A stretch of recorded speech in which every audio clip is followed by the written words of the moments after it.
Next. Ngelek-ngelek bro tim enggak ya internet lu yang ngelek.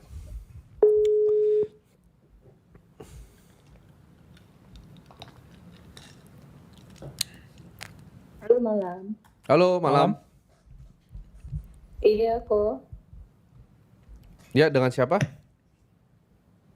Saya Ibu Sondang Oke. di Ya. Jakarta kok. Ya, Selamat malam, Bu. Iya malam. Umur saya 46 tahun. Kerja saya tuh administrasi kok. Gaji per bulannya 6 juta. ya. Halo? Yes. Silakan Iya. dilanjutkan. Mm-mm. Saya kan belum pernah sama sekali ya kayak main kripto atau Bitcoin begini, ingin belajar, ingin mencoba gitu kok. Ya. Dengan pendapatan ya seperti ini, itu bagaimana langkahnya ya kok? Pengeluaran berapa? Gaji 6 juta. Saya tuh ini single mom, Ya. anak satu umur 16 tahun. Anak saya satu umur 16 tahun. Saya punya KPR rumah ya baru 3 tahun. KPR rumah BTN 1.330.000 per bulan. Nah ini sejak 3 tahun ini memang saya agak berat ya. Saya pikir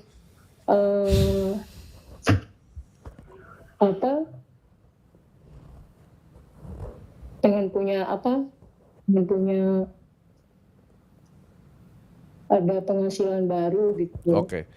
Terus kalau untuk nabung tuh cuma paling kalau misalnya nggak ada apa-apa ya, kayak dengan semua sehat atau apa tuh dari gaji saya tuh 200.000 paling. Sekarang Dari total gaji tabungan saya ada itu. berapa? Saya tuh setahun paling bisa total tabungan Yes. cuma 3 juta. Oke. 3 juta kok. Oke. Gitu. Jadi gini, Bu. Pertama ini kan Mm-mm. pekerjaannya administrasi. Itu ada kemungkinan bisa mendapatkan uang lebih dari pekerjaannya atau enggak? Dari kantor itu Iya. atau enggak sih?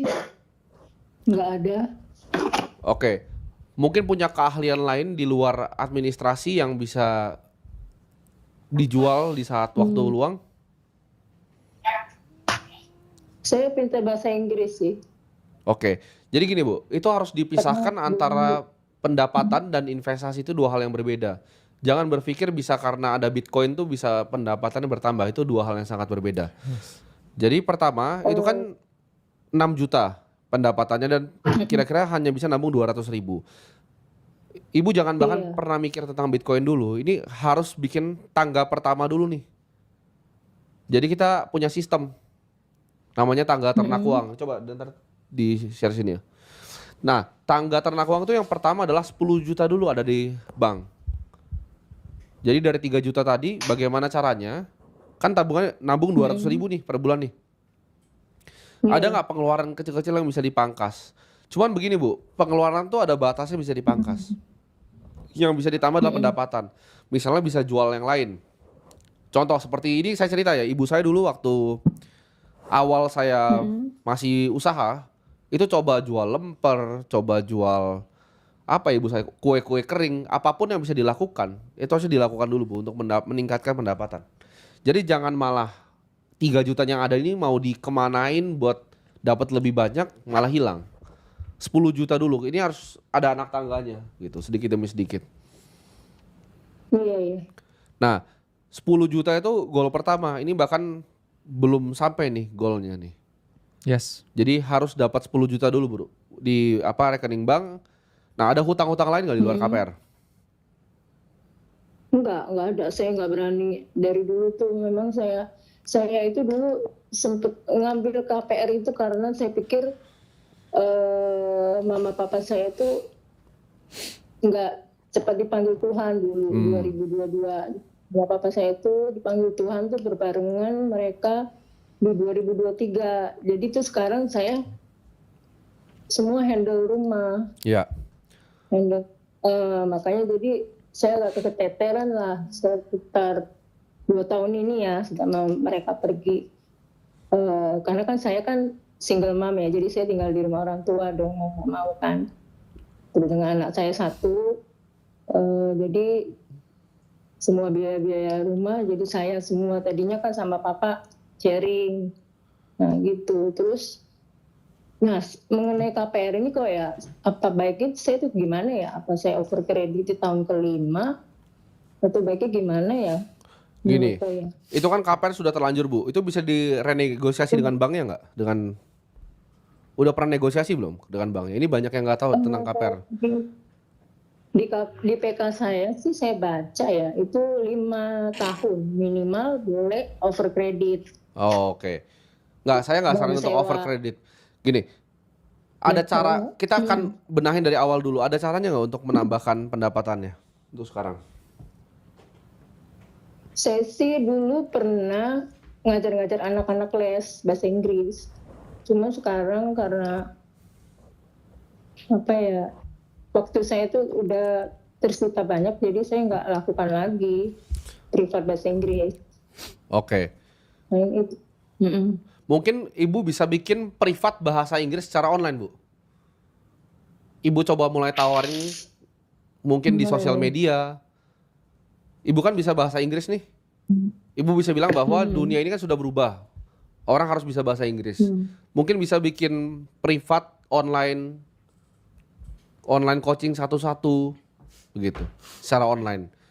Ibu buka harga misalnya 200-300 ribu, itu bisa menambah pendapatan. Mungkin itu dulu yang dikerjakan sebelum semua yang lain. Setuju. Ketika udah nggak sesak tuh 200 ribu, itu KPR-nya biarin aja, tetap bayar dulu 1,3 juta. Kumpulin dulu 10 juta, Bu. Kumpulin 10 juta, lalu dari 10 juta, kumpulin 18 juta untuk dana darurat. Tapi dapat uangnya dari mana? Dari tadi, dari privat yang tadi. Coba buka jalanin privatnya bukan offline, karena mungkin nggak ada waktunya. Coba bikin online gitu.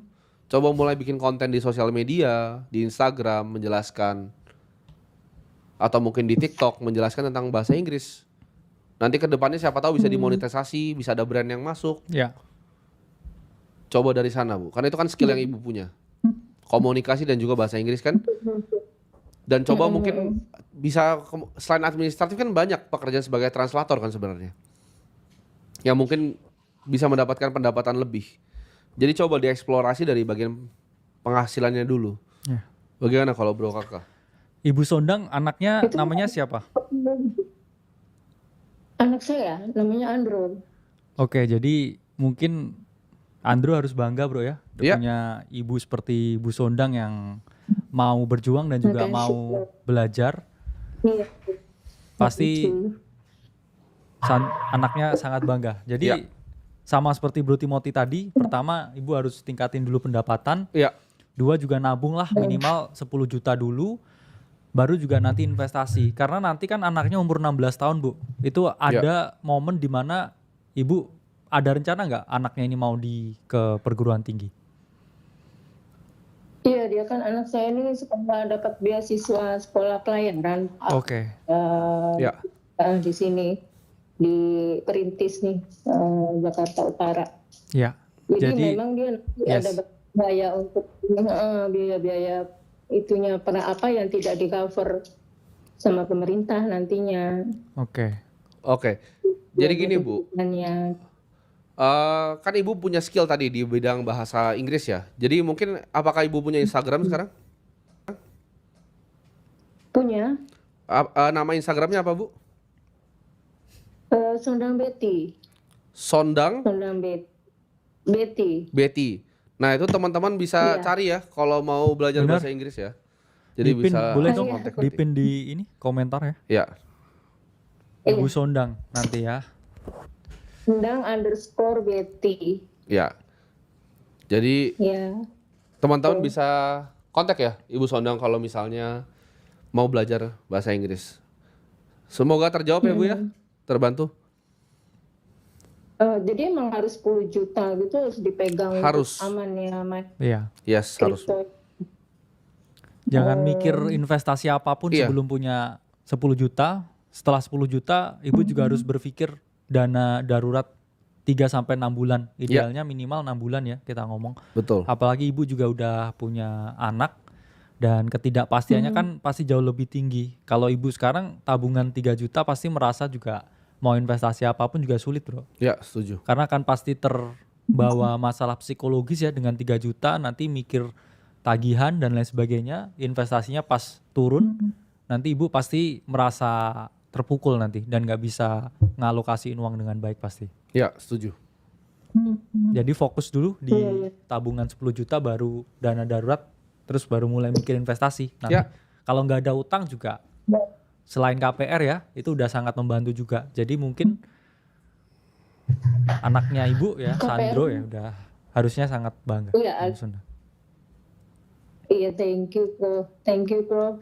Ya Iya. saya juga ya bersyukur anak saya juga apa ya nggak ngerti lah, dia kadang juga bantu saya tuh banyak hal juga di Ya. ini sih Gini Bu, hari-hari saya. ya karena ini mengingatkan saya ke saya zaman dulu. Nanti saya bantu aja Bu, apa namanya, untuk 10 juta awal di rekeningnya. Nanti Yes. ada tim kita akan transfer hari ini. Semoga membantu ya Bu ya. Aduh, thank you banget kok. Oke. Timothy, thank you banget. Semoga membantu Saya ya. juga apa ya? Iya, thank you banget. God bless banget Timothy. Ya. Prof. Ya, Iya. semoga bermanfaat Ya. Ibu. Ya. Amin, pasti. Nah, Pasti ada jalan Tuhan. teman-teman yang mau belajar silakan gitu Ya. ya ke Ibu Sondang. W Ibu Sondang. Ya. Makasih ya Bu. Ya, thank you kok, Prof. Timothy. Prof, Ya. thank you. Ya, malam ya. Ya, malam. Ya ini Bro ya apa? Contoh ya. Orang bilang ini mengandung bawang ini live-nya ya. Oh. Ya, agak ini ya, mengandung bawang. Karena emang ini Bro, zaman dulu waktu gua sulit ya, gua Ya. awal masih apa jualan sedotan, nyokap gua tuh juga coba dengan apa jualan lemper. Itu benar-benar sampai tangannya sakit semua loh, jualan lemper. Ya. Bantu gua packing segala macam. Jadi apapun harus dikerjakan untuk bisa mendapatkan pendapatan, jangan gengsi itu jualan. Orang tuh banyak gengsi Bro untuk jualan. Setuju? Jualan tuh gengsi tapi nggak ada fungsinya Bro, gengsi untuk jualan. Jual skill kita, jual jasa kita, ya. Sama juga ya. Jadi ibu saya pun juga dulu pernah ya waktu kecil ya karena kebutuhan ekonomi juga jual makanan basah Bro, jual Betul. jamu dan sebagainya. Karena memang ini banyak yang menyalahartikan karena kan kita memang juga dari background yang sama ya, sama-sama mencari dan juga merintis. Jadi saya tahu banget bagaimana perjuangan seorang ibu. Ya. Karena istri saya sekarang juga seorang ibu, jadi teman-teman yang punya ibu di rumah ya harusnya memang coba ya di respect lebih ya orang tuanya. Ya. Karena setuju. itulah perjuangan orang tua. Mungkin mereka nggak cerita ke kamu, tapi ceritanya ke orang lain. Ya, setuju. Karena dia nggak mau lihat dia struggle seperti apa. Ya. Supaya kamu tetap happy. Tapi harusnya kamu tuh lebih tahu. Harusnya kamu lebih peka. Ya. Karena memang jarang orang tua itu nyeritain struggle-nya ke anak. Nggak pernah. Ya. Hanya yang bagus-bagus yang diceritain kamu. Jadi ya ini pembelajaran untuk kita semua. Untuk lebih menghargai orang tua kita. Lebih peduli juga sama orang di sekitar kita. Ya paling setidaknya keluarga dan juga orang tua dulu. Setuju.